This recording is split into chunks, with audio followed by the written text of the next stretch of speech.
First of all, thank you for talking to us. And how was your meeting with Prime Minister Narendra Modi, and what big points were discussed during your interaction? Well, I had a very good meeting with the Prime Minister.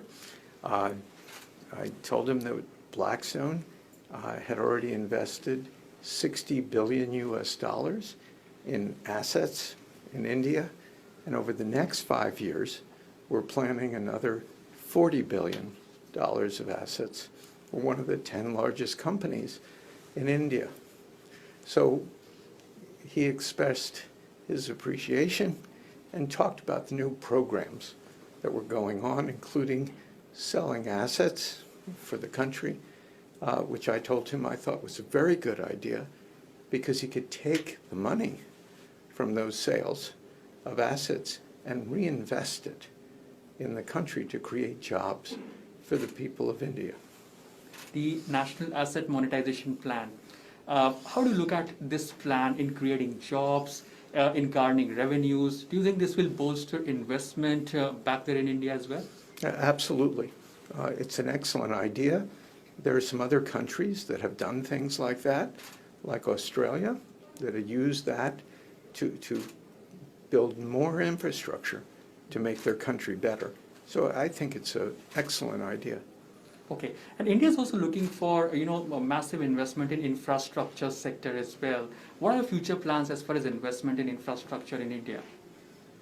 Well, I think it has to have a rule of law, and you have to have things happen pretty quickly because infrastructure programs take a long time. Some countries, like the United States, it takes 12 years to approve projects. Some countries, like Canada and Germany, it takes 2 years. So I would say that being on the shorter end of that is the best. How is your experience so far? Because you have heavily invested in India. So how has your experience been as far as your investments in India are concerned? India has been Blackstone's best market for investment in the world. I know that sounds sort of remarkable, but it is. We have a terrific team there in both our corporate investments and our real estate investments. The country is the fastest growing country now in the world. And so we're very optimistic. We've done great, and we're proud of what we've done in India.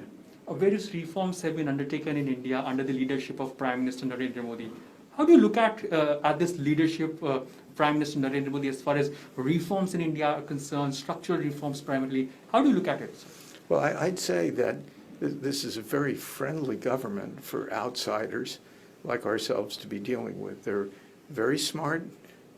They're very reform-oriented. They're objective. What can be done? How quickly can it be done? How sensible is it? Is it a benefit to India and benefit to outsiders? So I would give them an extremely high grade as being good partners for people who'd like to bring capital into the country to create jobs. Thank you so much for talking to us, sir.